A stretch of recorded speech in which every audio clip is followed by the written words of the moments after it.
It's very rare that you remove and replace your kit underwater, but you learn to do so for situations in which you might need to, such as getting out of some entanglement, or once in a while to make an adjustment. This is one of the few skills where it's important to be negatively buoyant, so find insensitive bottom away from fragile aquatic life. Negative buoyancy in kneeling helps you control your stability once you take your kit off, especially with weight-integrated BCDs. Here's one way to do this, though there are others.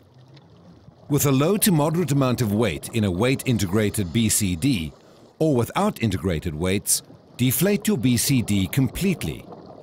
If you have a lot of weight in a weight-integrated BCD, you may want to have just a bit of air so you can handle it. After deflating it, kneel with your right knee up like this. Loosen and release the straps, then take the unit off, starting with your left arm. This is important for keeping your regulator in place. Keep your kit upright and don't let go. Immediately stand it on your right knee, close to your body. This keeps its weight where you need it to offset your exposure suit's buoyancy. Keep your right arm partially through the opening to control it. You can completely remove both arms and lay it horizontally on your knee or lap if circumstances require, though you'll need to stand it back up to put it back on. Replace the unit like a coat, starting with your right arm, again so your regulator stays in place. Pull it all the way onto your right shoulder so the weight stabilizes you. It may help to hold the bottom of your cylinder with your right hand and lean forward just a bit. Then slide your left arm in. Before fastening the straps, double-check that you're not trapping any hoses or accessories. The main reason to remove and replace weights underwater is to adjust your trim or to adjust your weight. Sometimes a weight pouch comes loose or you have some other weight system adjustment to make. How you do this depends upon your weight system. You may remove and replace individual weights, weight pockets, or your entire belt. This is another skill in which negative buoyancy helps. On insensitive bottom, deflate your BCD, then kneel with a knee up on the side from which you're removing weights or the right knee with a weight belt. Remove the pocket or weight and rest it on your knee. Replace it much like you would at the surface. With many systems, it helps to lean back so it slides into place. Your instructor will show you the techniques best suited to your kit. With a weight belt, release it and pull it from behind your back with the buckle side, the left side free, and drape it on your knee, like this.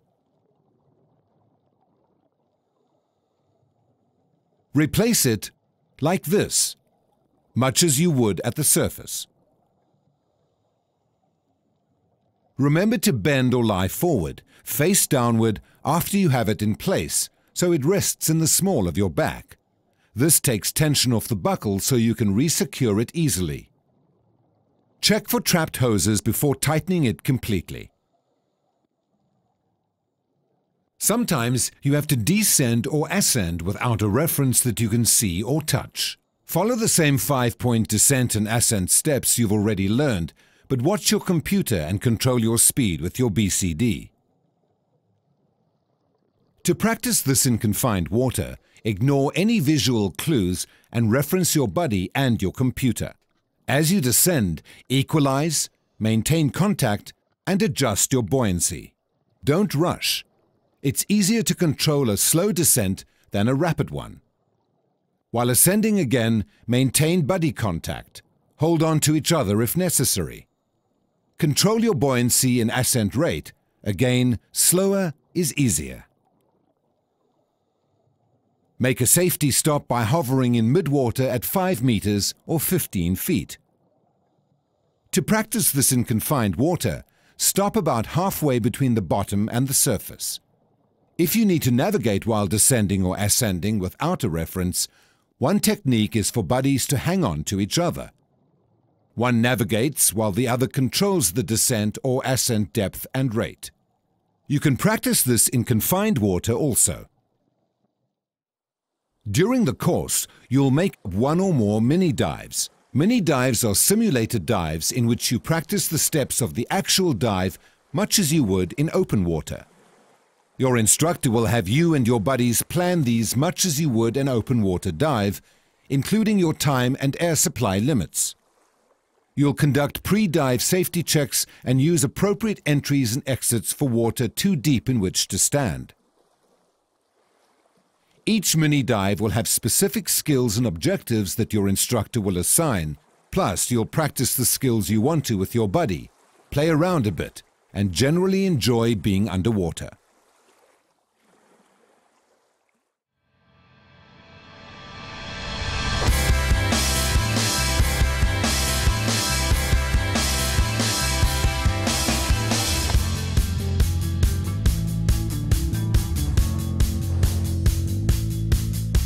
Learning to dive can be challenging, but it's also rewarding, exciting, and new.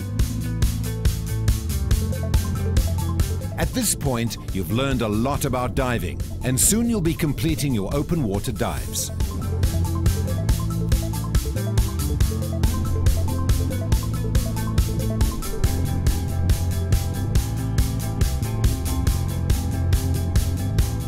But as exhilarating and satisfying as it is to become a PADI open water diver, it's only the beginning.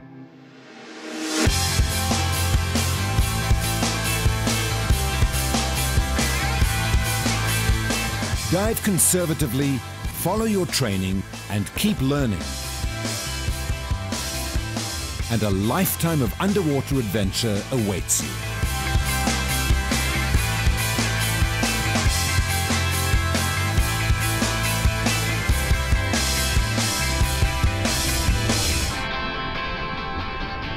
Welcome to diving.